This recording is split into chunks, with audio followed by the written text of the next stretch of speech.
పొట్టచేత పట్టుకుని జీవనోపాధి కోసం పరాయి దేశం వెళ్లి స్వదేశం తిరిగి వస్తూ సాయం చేయబోయి జైలు పాలయ్యాడు.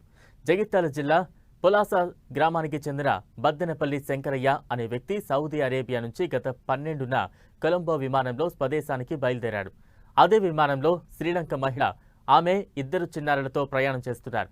వీరిలో ఓ చిన్నారికి శంకరయ్య దుప్పటి కప్పే ప్రయత్నం చేస్తుండగా అసభ్యకరంగా ప్రవర్తిస్తున్నాడని విమాన సిబ్బందికి చిన్నారి తల్లి ఫిర్యాదు చేసింది. దీంతో పోలీసులు కేసు నమోదు చేసుకుని జైలుకు పంపించారు.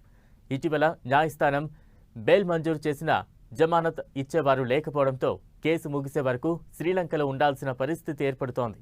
ప్రభుత్వమే శంకరయ్యను కాపాడాలంటూ కుటుంబ సభ్యులు కన్నీటి పర్యంతమవుతున్నారు. ఎలాగైనా ప్రభుత్వం శంకరయ్యను మన దేశానికి తీసుకురావాలని కుటుంబ సభ్యులు ఆవేదన వ్యక్తం చేస్తున్నారు.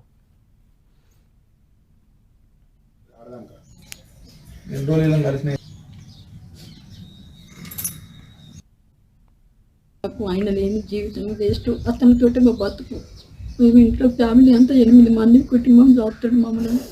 మాకు ఎలాంటి ఆధారము లేదు, భూమి లేదు, ఏది లేదు. చాలా కష్టపడ్డాడు. నా భర్తను మాత్రం గుర్తించండి దయచేసి. నా కొడుకును లోనిచ్చే ప్రయత్నాలు చేయండి తండ్రి.